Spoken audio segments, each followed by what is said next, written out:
I hope you had a good break there. Whether it was the refill coffee or release coffee, whatever that was, I'm glad you're back with us. Up next is Steve Salamon. Steve is a young child at the age of 2 growing up in the steel town of Johnstown, PA, developed a liking for railroads. Even though it was Pennsylvania, we won't spend much time on that, but railroads nonetheless. Family moved to Dayton. He lived on the Toledo line, and probably at that same time, my father-in-law was working as a car shop repairman in the Needmore Yard in Dayton, Ohio, and that was really what planted a firm seed for me for the Baltimore and Ohio Railroad. Steve co-authored a book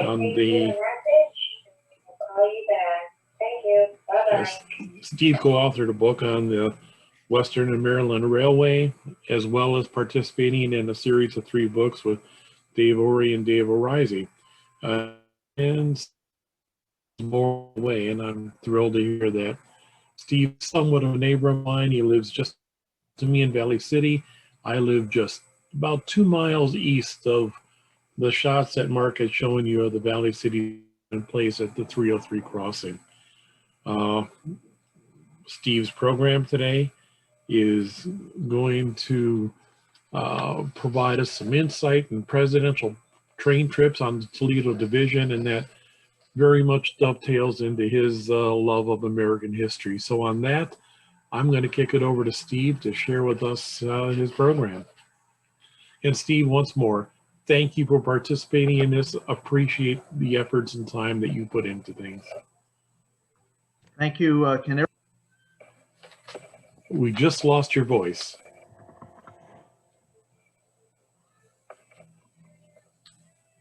Okay,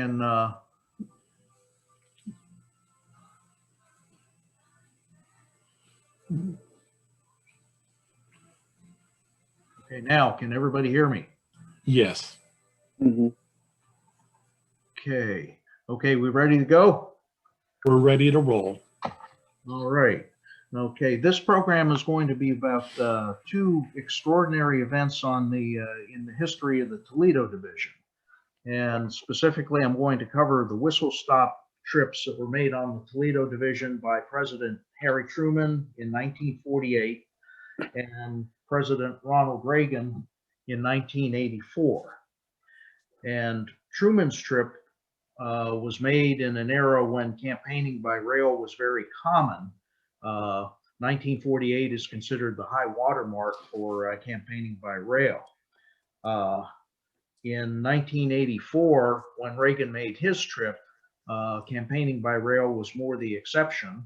By that time, most of the presidential travel was on Air Force One, and Reagan's trip in '84 stands out as the only occasion in that presidential campaign in which either candidate used a train for campaigning purposes. So first, we'll look at Harry Truman's trips over the Toledo division. From what I've read about Harry Truman, I think he was a bit of a rail fan. He liked trains and he liked railroad people, and he worked for the Santa Fe in Kansas City for about 6 months as a timekeeper when he was a young man.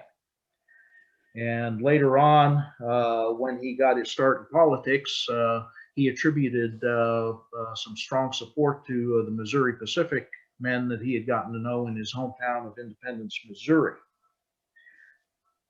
Now, Truman was elected to the United States Senate in 1934. He served in the U.S. Senate for 10 years and then was chosen to be Franklin Roosevelt's running mate in the 1944 campaign. He served as vice president for 3 months, and then upon the passing of Franklin Roosevelt, Truman became president. Here's a picture of Truman at Gary, Indiana during the 1948 campaign. This was on one of the trips that one of his campaign trips that was made during that campaign. Steve, you may have to hit share screen on the bottom. We see you very clearly. Your voice is coming through well, but we don't see the presentation. Oh my goodness. And Sorry. 6 o'clock on the window, there's a share screen. Yeah. Should be a green square. Yes, I'm, okay. Is it coming through now? It hasn't come up yet. Okay. Because I'm clicking on share screen. Is anything coming up? No, we still see you. Nick, Oh, do you God. have to transfer something to Steve? Can he present?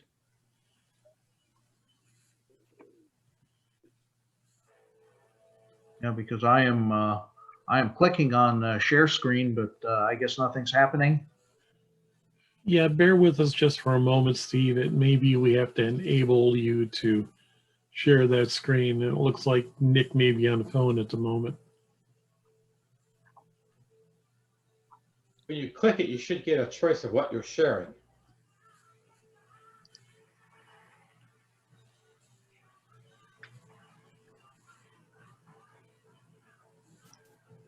Okay. Anything coming up besides my Nick? besides my ugly face? Yeah, Nick. I don't know if we can get Nick. Nick, Hey guys, what's up? can you transfer presenting to Steve? I mean, he's trying to share, but nothing's coming up. He should be able to share right now.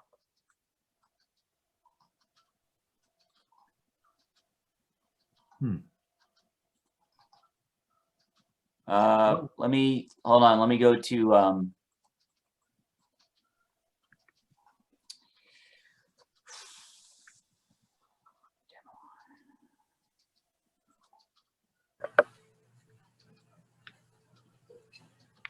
yeah, is Mark Demoline? Mark looks like he's off the. All right, let me try this. I'm going to cycle it out.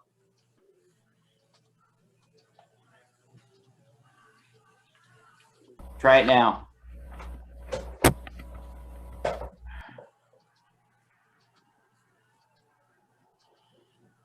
That's Hey, working. Hey, great Okay. shot there, Steve. Okay, that shows up. Sure Yes. does. Yes. Okay. Now,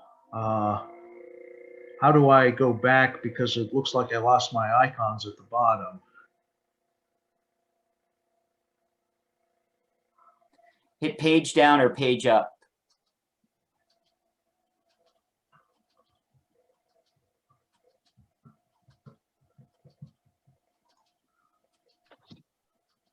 Okay, now,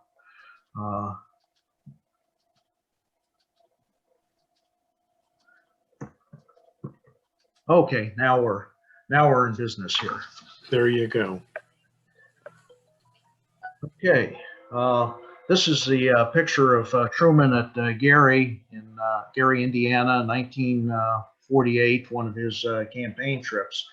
Specifically, I'm going to talk today about the trip that he made on October 11th, 1948, on the Toledo division and then on the Akron-Chicago division. His train started in Cincinnati, went up to Deschler, made the turn, and then went to Akron on the Akron and Chicago division. But before I get to that, I'll just mention that Truman's first trip on the B&O was on March 4th, 1946. I should say his first trip as president. The occasion was that Winston Churchill had been invited to speak at Westminster College in Missouri, something that Truman had helped to arrange. And this is a picture of Truman and Churchill on the back platform of the Ferdinand Magellan, getting ready to leave Washington Union Station. When the train got to Missouri, Winston Churchill gave the speech at Westminster College that was the first mention of the term Iron Curtain, describing the Soviet domination of Eastern Europe. And then on the return trip, the train took the Missouri Pacific back to St. Louis, and then the B&O to Cincinnati. And at Cincinnati, the train diverted up the B&O Newark division to Columbus, Ohio. The reason for that was that Truman at a speaking engagement in Columbus. And this very interesting photo was taken by a Dayton Daily News photographer at B&O's Naughton Street Freight Station in Columbus. President Truman is here in the limousine, and he's leaving for his speaking engagement. And Winston Churchill stayed on the presidential train, and the presidential train returned to Washington via Wheeling and Pittsburgh. Truman flew back to Washington. He did not return to the train here at Columbus. And I should note here the 2904 in the background, that's a E-27 CA class consolidation engine, and that was not the train, or that was not the engine on the presidential train. The presidential train had E units. The 2904 was just one of the locally assigned engines for local and yard service.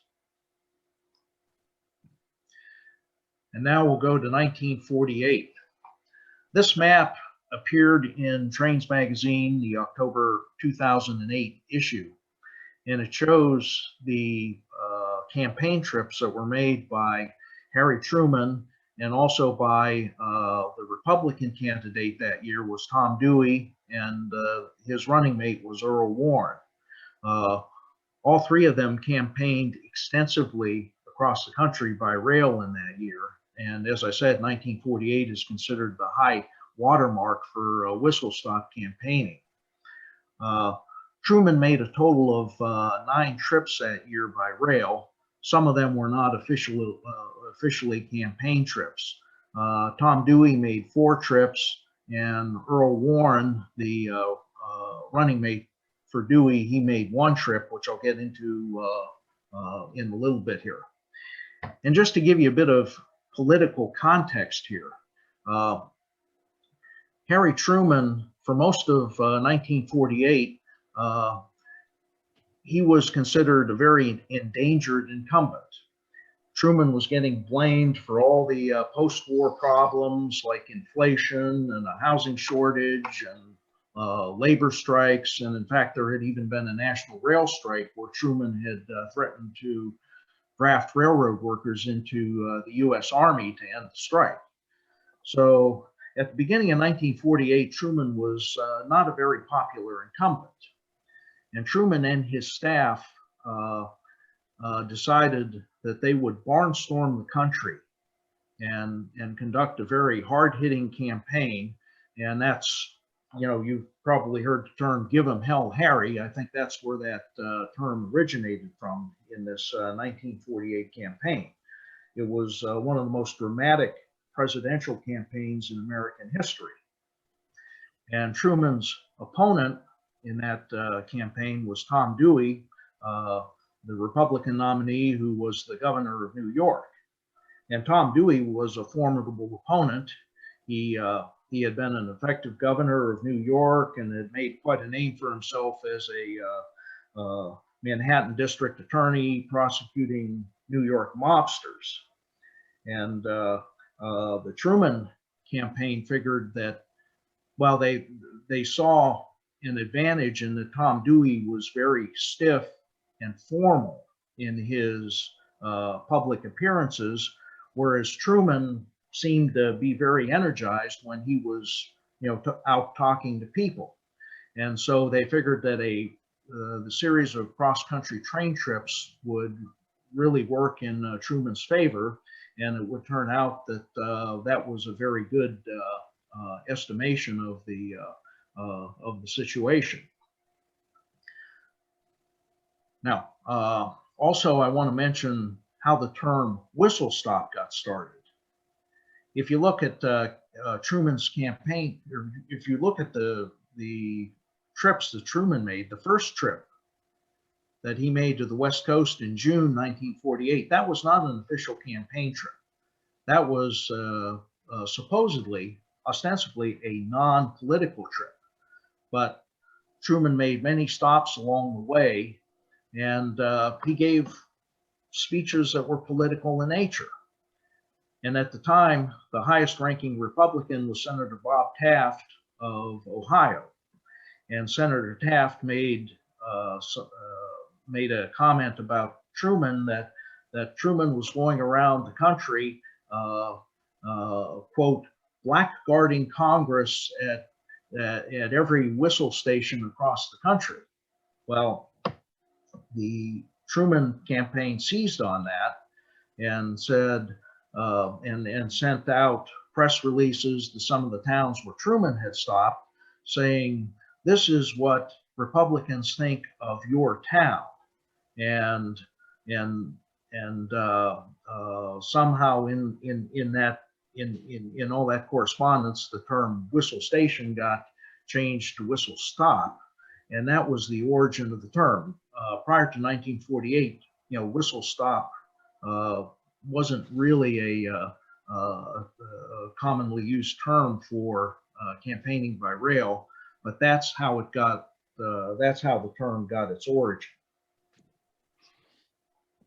And I'll just share a little anecdote about Harry Truman. I mentioned he was very down to earth, and one anecdote that sort of demonstrates that.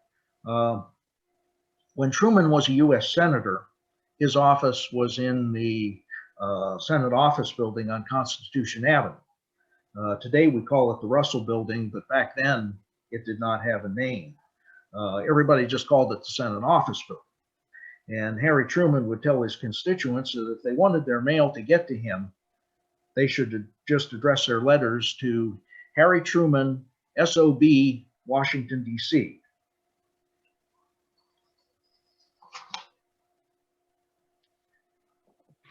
Right, so let's take a look at some of Truman's trips that he made in 1948. He made 6 official campaign trips, and 4 of them involved use of the B&O. The first trip, he used the B&O on an overhead move from Toledo to Washington, D.C., and that was the return leg of the trip. And some of you might recall an article that appeared in Trains magazine by Reed Cordick. His father was a road foreman on the B&O and rode that train, and the article was about Truman and getting a cab ride on that train, and it was on the return leg of that trip over the B&O that article was about. Then on October 6th, Truman rode the Royal Blue route to Philadelphia and returned on the Pennsy. The October 10th through 16th trip, which I'll get into in more detail here, that included the move over the Toledo division. And then on October 24th and 25th, he made a trip an overhead trip over the B&O from Washington to Chicago. And then I'll also get into more detail about the victory special after he won the election. Now here's some more detail on his October 10th through 16th trip. It started with an overhead move on the B&O from Washington Union Station to Cincinnati. And then on October 11th, the train went north on the Toledo division to Deschler, and then turned and went to Akron on the Akron-Chicago division. At Akron, the train was turned over to the Pennsylvania Railroad, and it then went west, and they went all the way through to as far west as St. Paul, Minnesota, and then the train came back. Through Illinois and Indiana. The New York Central delivered the train to the B&O at Cincinnati, and the train made an overhead move back to Washington on the B&O. And here's an interesting side story to the 1948 campaign. The vice presidential nominee on the Republican side, Earl Warren, made what must be the granddaddy of all rail campaign trips. His train was en route for 31 days. It started in Sacramento, ended in Sacramento, which is understandable because Earl Warren at the time was the governor of California. And in those 31 days, he covered 19 railroads. His train was interchanged 29 times, and there were 2 legs on the B&O. One leg was on the Royal Blue route from Philadelphia to Baltimore, and then there was a second leg where his train went from Pittsburgh to Connellsville and down the Sheepskin to Fairmont, and then to Grafton, to Parkersburg, and then down the Ohio River subdivision to Point Pleasant, where the train was turned over to the New York Central. And on this slide, I've filled out what the routing would have looked like if the routing had appeared on a ticket or a bill of lading. And just imagine all the railroading you could have seen if you had been a passenger on that train.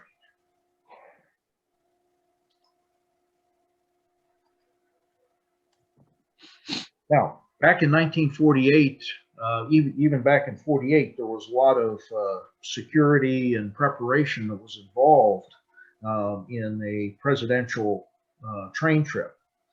And the typical protocol was that the origin railroad would make all the arrangements with the other railroads that were in the route.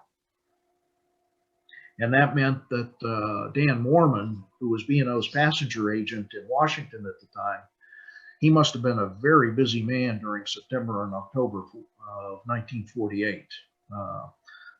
He must have been sleep deprived by the end of October.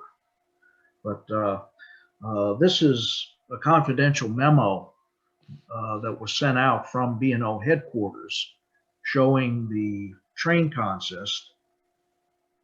It shows 15 cars in the presidential train plus the locomotives. Most of the cars were sleepers, and those cars were used for the president's staff and for the Secret Service, for the press, and also for the railroad staff. And among the railroad staff, there was a B&O dining crew that accompanied the train all the way out to Minnesota and back. You know, there were 2 dining cars and a government leased radio car and a Pennsylvania Railroad coach that was used by the press. The last car was government private car number 1, which was the Ferdinand Magellan, the presidential car.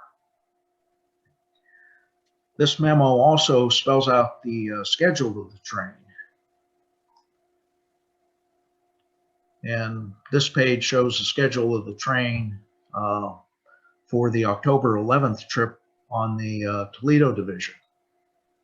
And it also shows the schedule for the overhead return move on Saturday, October 16th. I have yet to find a picture of the train that operated on October 11th. I found a lot of pictures from newspaper collections of Truman speaking from the back platform of the Ferdinand Magellan, but I have yet to find a picture of the train itself from October 11th. But we know what it looked like because Tommy Thompson took this picture on October 28th, just a few weeks later, at Gary, Indiana. And this particular train had the very same locomotives, and it had a very similar train consist. So Truman's train over the Toledo division on October 11th would have looked very much like this. Here's another view, another Tommy Thompson shot. The train for power had 2 E7As with an E6B unit. And that at the time, well, the E7s were the newest passenger power on the B&O.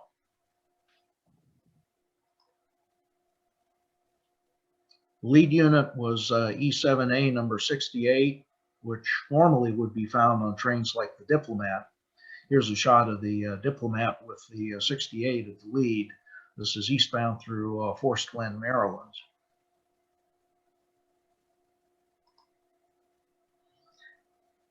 And these were some of the B&O men who worked in the field who had to make things happen for these presidential train trips. And the key figure here is T.J. Klauenberg, who at the time was the superintendent of the Toledo division at the time of this photo in March 1948. By the time of Truman's trip in October 1948, Clownberg had been transferred to the Monaga Division, and he was superintendent in Grafton. Now, he was still involved because the presidential train made overhead trips over his division. And a few days before the first overhead trip, T.J. Clownberg sent out this confidential memo to the various train masters and other key people on the Monaga Division. And I'll just highlight a few pages here from this memo just to give you some idea of the preparations that had to be that were involved in running these presidential trains. This page gave a lot of information about who was to ride the train, you know, which road foreman and other officials were to ride the train.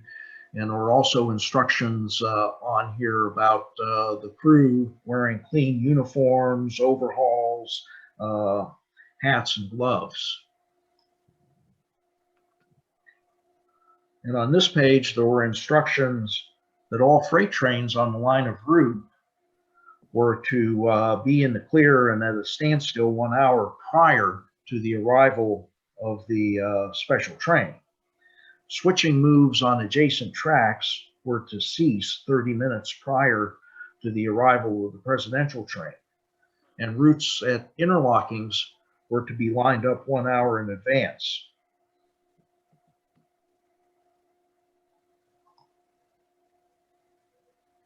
And on this page, there were instructions that derails were to be applied and locked on any siding with a descending grade toward the main track that the presidential train would use.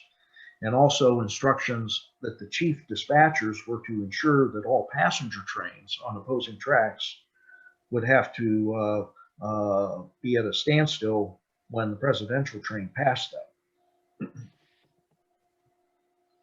On page 11, there's a list of highway crossing protection where watchmen were required, and also some of the key locations, bridges, tunnels, and other key locations where B&O personnel were required to be present for the passage of the train.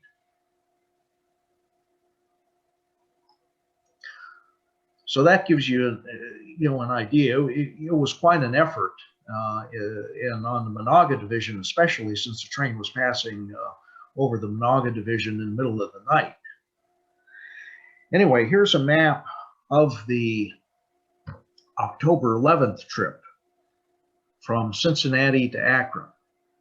It was scheduled for 11 hours and 40 minutes with 9 stops between Cincinnati and Akron. I've circled the stops that were made by the train en route. It started from Cincinnati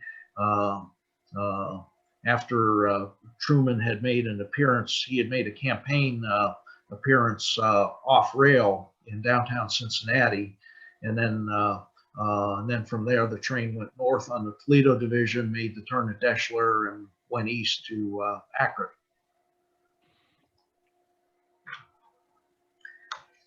And we have a lot of detail about the performance of this train because of Tommy Thompson. Tommy Thompson was a B&O employee. At the time, his title was passenger representative. And he went around the system. His normal job was to go around the system and just see how the passenger trains were operating. On this presidential trip, Tommy Thompson accompanied the train the entire time, even when it was on another railroad. He was with the train for that entire week of October 10th through 16th. That's Tommy Thompson on the right there.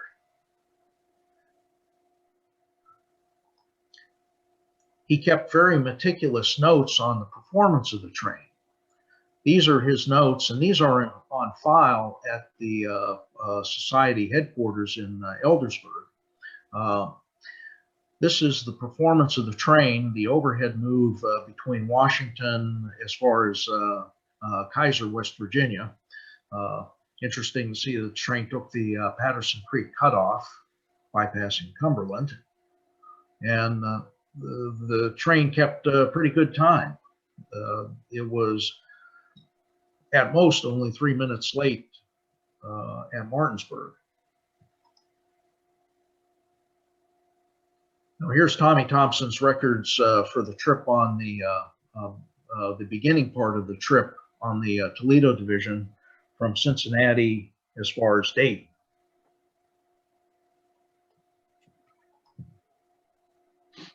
And to compress it a little bit, the overhead train arrived at Cincinnati at 6:59 in the morning. Truman got off the train at Cincinnati, went into downtown Cincinnati for a campaign event, and then came back, and the train left Cincinnati at 9:30. A backup move was required to get from the Ohio division to the Toledo division at Winton Place, which consumed 17 minutes. And then the first whistle stop was made at Hamilton, 15 minutes. And then a 1 hour and 10 minute stop was made at Dayton, and 12 minutes at Sydney, Ohio. Here's a picture that was taken by a Dayton Daily News photographer at Hamilton. The campaign stop was made at High Street, and that was because the area around the Hamilton station was not conducive to a large crowd, and a lot of, well, shall we say, less than stellar business establishments around the B&O station. So they did the president's speech at High Street, where a large crowd could gather. After the train departed, well, before I get to that, Truman had a little shtick that he did at these stops. He would speak for a few minutes, and then he would bring his family out onto the platform of the Ferdinand Magellan. And this picture was taken at Hamilton. Here's Truman's wife, Bess, who doesn't look real happy to be where she is, but their daughter, Margaret, seems to be very happy, like her father is, to be out on the campaign trail. And then after introducing the family, then the train would depart for the next stop. And a few things about the Ferdinand Magellan, which was the presidential railcar number 1. The Ferdinand Magellan was one of 6 cars that were built for the Pullman Company as VIP type rail cars. And the Ferdinand Magellan ended up becoming the car that was used first by President Herbert Hoover, and then used extensively by Franklin Roosevelt and also by Harry Truman. The Ferdinand Magellan was rebuilt in 1942, and in that 1942 rebuilding, they added quite a bit of steel armor, bulletproof glass, and the car has 2 escape hatches, one in the floor and one in the roof. By the time they finished all those modifications, the Ferdinand Magellan weighed 143 tons, probably the heaviest rail car in the country. The Ferdinand Magellan had 4 bedrooms, one for the president and one for the first lady, that were connected by a bathroom. There were 2 other bedrooms, plus there was a dining area and a small kitchen at the opposite end of the car from the platform.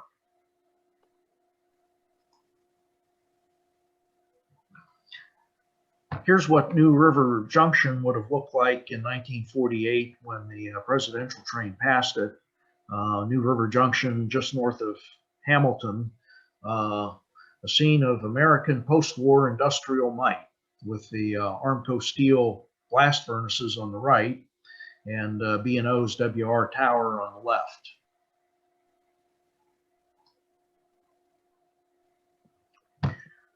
The train got to Dayton, And Truman got off the train at Dayton Union Station and did a motorcade to Dayton's Memorial Hall, which is about 5 blocks away from the station. Here's a picture of his motorcade coming up Main Street in Dayton. And Dayton Union Station would be just to the right here. You can see a freight train sitting on the elevated Dayton Union Railway line through the downtown area. After the train departed Dayton, it would have passed 2nd Street Junction. This is B&O's train 356, which at the time was a daylight train between Cincinnati and Toledo. The presidential train would have followed the same route as this train. And another picture nearby. This shows the B&O freight station at Dayton, and the division headquarters for the Toledo division would have been in the 2nd floor of the freight station building.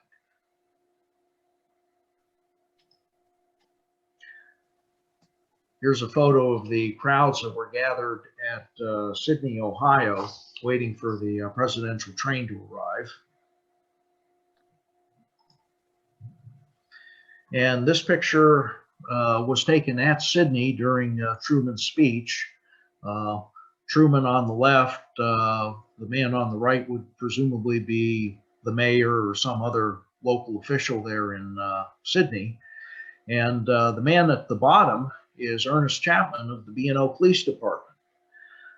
Now, Chapman accompanied the presidential train whenever it was on the B&O, and in fact, he stayed with the train on this particular trip. He went with the train as far as St. Paul, Minnesota, and he provided, he worked with the Secret Service to provide security. And he got to know people well enough that he was occasionally invited into President Truman's famous poker games that were played on the Ferdinand Magellan.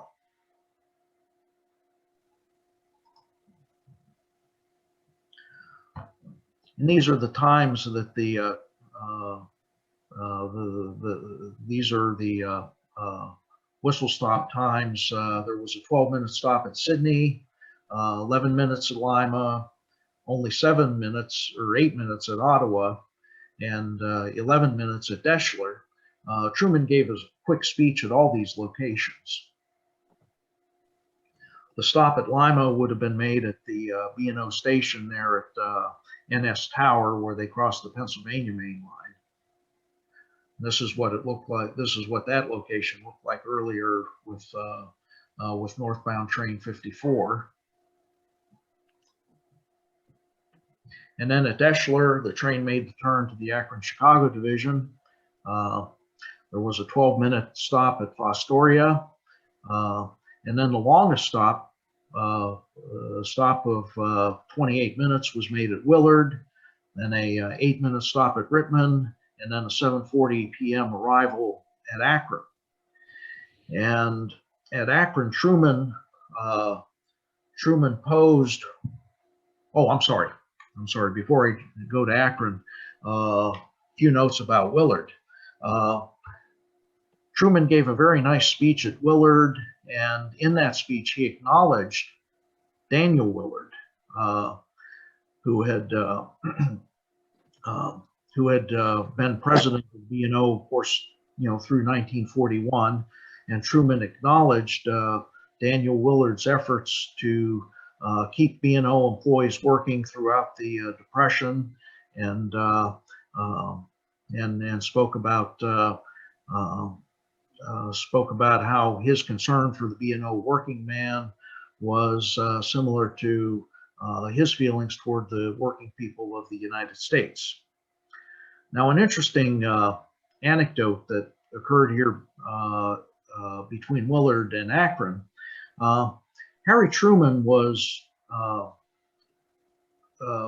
he liked to meet local politicians while the train was en route, and so he would ask local politicians to board the train, and he would have meetings with those local politicians between the whistle stops. And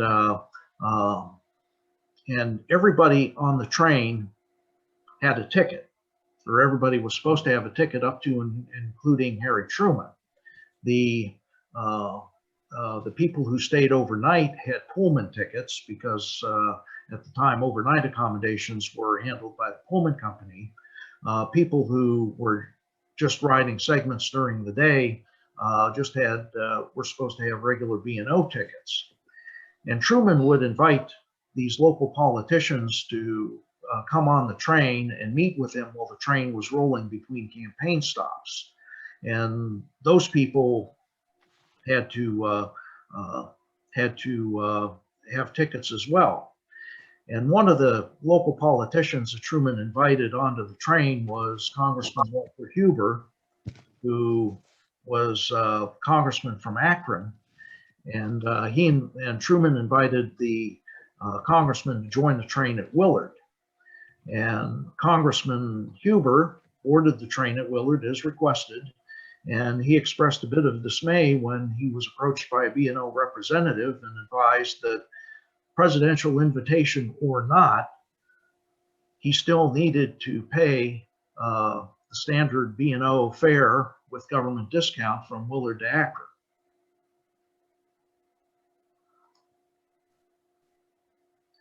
Now, upon arrival at Akron, Truman met with a group of business leaders on the Ferdinand Magellan, and this picture was taken on the back platform of the Ferdinand Magellan. And at this point, Truman got off the train and went to a campaign rally in one of the stadiums or coliseums there in Akron. And while that was going on, the B&O turned the train up at Akron Junction and turned it over to the Pennsylvania Railroad. And the train then departed and ran over the CA&C of the Pennsylvania Railroad down to Columbus, and then went west for a campaign appearance the next morning in Richmond, Indiana.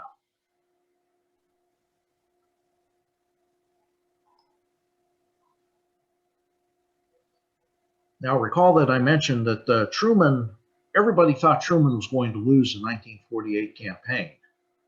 Well, it turned out that that he won the election, and it was by a much wider margin than anybody could have expected. So on November 3rd, the day after the election, Truman set out on what was called the Victory Special, which departed his hometown of Independence, Missouri. And at St. Louis Union Station, they made a stop, and there was a huge crowd at St. Louis. And this is one of the most famous pictures in American political history. The Chicago Daily Tribune went to press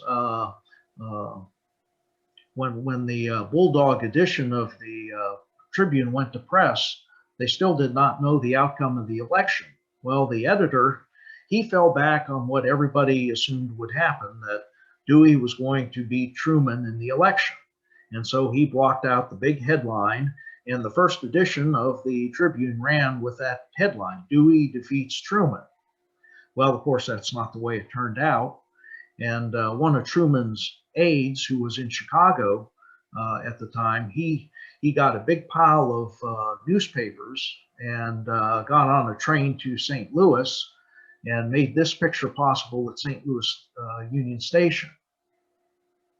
And from St. Louis, the Victory Special then made an overhead trip over the B&O from St. Louis to Washington, D.C.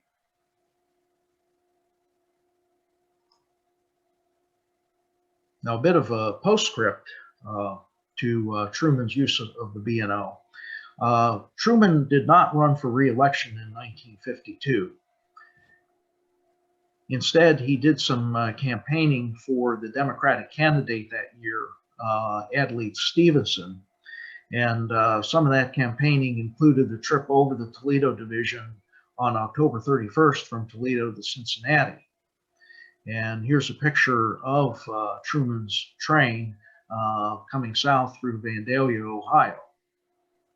By that time, the E8s were the newer passenger power, so the power consist was two E8A units with an E6B. And number 68, which had powered Truman's train over the Toledo division, 68 returned back to normal B&O passenger service. This picture, I believe, would be of the Chicago Express westbound through Point of Rocks.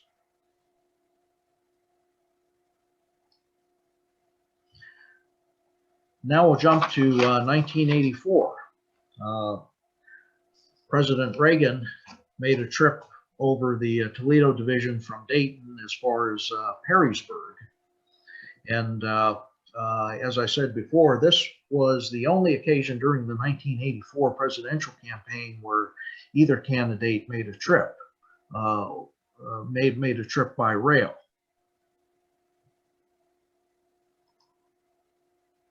Here's another map that appeared in the Dayton Daily News of the route of Reagan's trip. And this trip was made 36 years and 1 day after Truman's trip. The day before Reagan's trip, the special train that was put together by Amtrak and Chessie System made a test run from Dayton up to Toledo and return. This is a picture of the test run on October 11th, going northbound at Piqua. And then on the morning of October 12th, Ronald Reagan flew on Air Force One from Washington to Dayton. His arrival was delayed because of heavy fog and low cloud cover. But once the plane landed at Dayton Airport, then a limousine took Reagan to Dayton Union Station, where he boarded the train. Now, the Ferdinand Magellan, this was the first use of the Ferdinand Magellan since the administration of Dwight Eisenhower. Eisenhower used the Ferdinand Magellan a few times, but air travel and Air Force One, the use of Air Force One, had pretty much consigned rail campaigning as a relic of the past. And so the Ferdinand Magellan ended up at the Gold Coast Railroad Museum in Florida. No president after Eisenhower used it for any purpose. And then in 1984, Reagan's staff came up with the idea that they would do a one-day whistle stop trip, and they arranged to bring the Ferdinand Magellan out of its display at the Gold Coast Railroad Museum, and it was used on this particular train. And then after this particular use, it went back to the Railroad Museum, and it's still there at the Gold Coast Railroad Museum to this day. You can see that a couple of plaques were applied to the Ferdinand Magellan since 1948. Here's a better shot showing one of the plaques with the 1942 date, which is not the date that the car was built, but was the date, but that's the date that the car was rebuilt.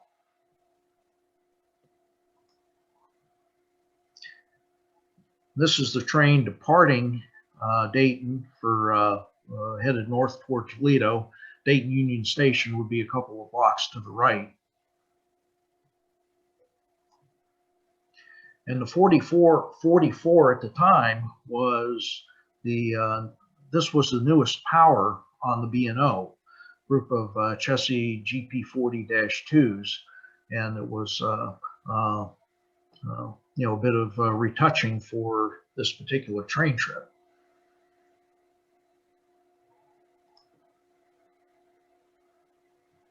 The train consisted of 10 Amtrak cars. There were 8 Amfleet cars and 2 Amtrak baggage cars. And then at the rear of the train, there was a Seaboard System business car, a Chessie business car, and then the Ferdinand Magellan.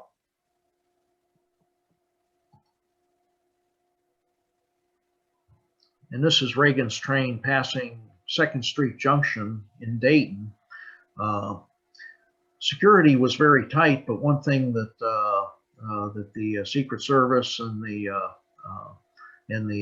local police overlooked was that the local Dayton rail fans knew where to go to get a shot, and they were unmolested at this location.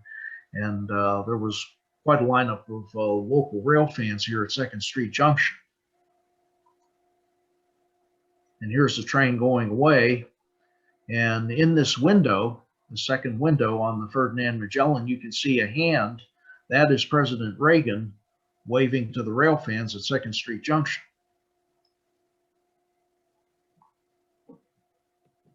And this is a shot at Piqua, Ohio, as the train was on its way north.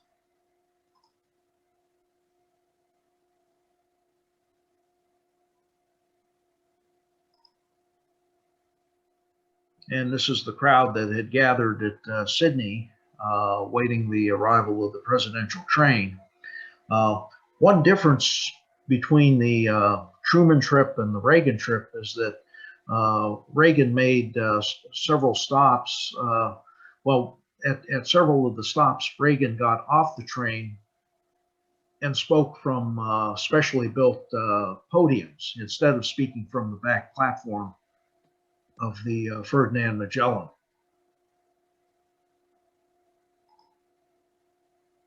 And a photo of Reagan while he was giving his speech at Sydney.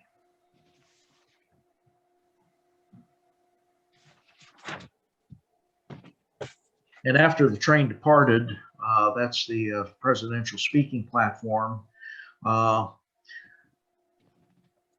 give you some idea of the security that was involved here, the railroad placed a string of freight cars over on the other main track and totally blocked the grade crossing at North Street where the speech took place.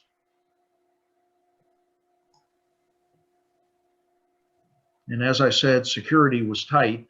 Nobody was permitted to stand on the overpasses while the train was approaching. And they had Ohio State troopers and local police at all the overpasses and grade crossings. And Reagan's train was preceded by a pilot train. Pilot train consisted of 2 brand new GP40-2s plus 3 cabooses, and I was told that the cabooses had some heavily armed Secret Service agents, in the event that anything might go wrong.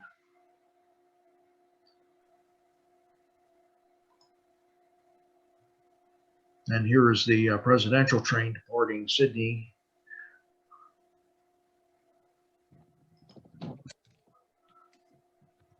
And going away, pretty good view of the train consist there.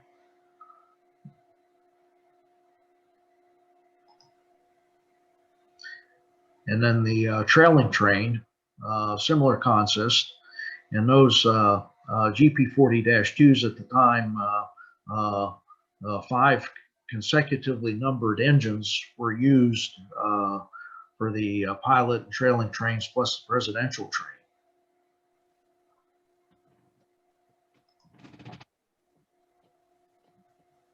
This was the crowd gathered at the B&O station at Ottawa. And the sun started to come out finally very late in the day.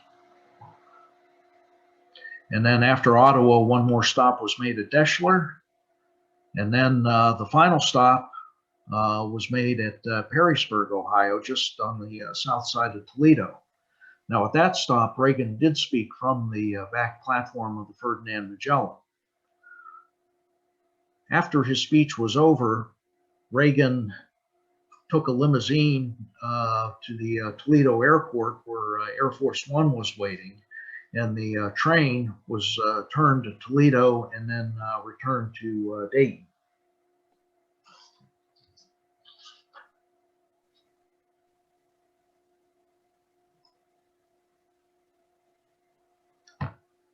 Now, I would just note here that two of the communities along the route have recognized the historical campaign trips that were made over the Toledo division. This mural was painted at Lima. This is the site of the B&O station, which has since been, which had been demolished by the time of this photo. But opposite from where the station once stood, there's this mural that depicts Lima's railroad history. And over at the right, you'll see the sign for the Heartland Special, which was the title that was given to President Reagan's train. And here is Ronald Reagan in a conductor's uniform. And whoever painted that picture didn't know much about steam locomotives, because if you look at the rods on that 759, that engine isn't going anywhere.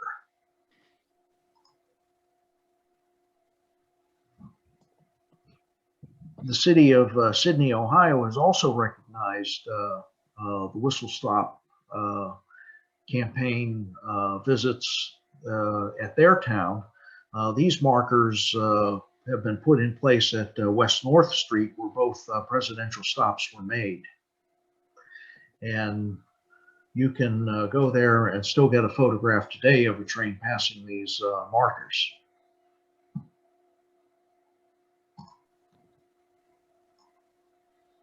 And with that, I'll close the program and be happy to take any questions. Steve, thank you for that wonderful program. It's always nice to mix our interest in railroads with that of the history of the United States. Thank you. I'll be glad to take any questions. If anybody has a question, you can type in to the chat. We'll pass it along.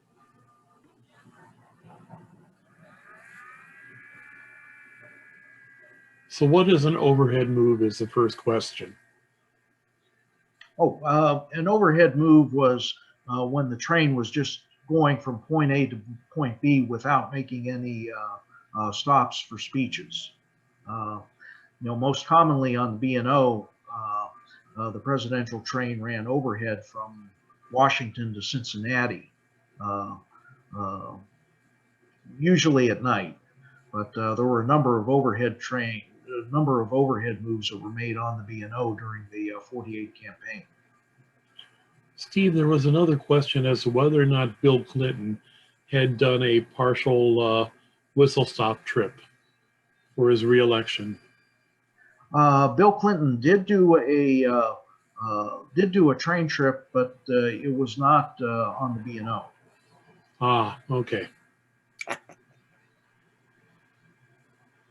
Yeah. And go ahead. And, one thing I'll note here is that the Toledo division had at least 4 whistle stop trips that I'm aware of. In addition to Truman and Reagan's trip, there was also Truman's 1952 trip, where he was campaigning on behalf of Adlai Stevenson. And then in the 1968 campaign, Richard Nixon covered the Toledo division from Lima to Toledo. So those are 4 whistle stop trips on the Toledo division that I'm aware of. And that would probably make it, I would guess that no other portion of the B&O probably saw more whistle stop campaigning than that portion of the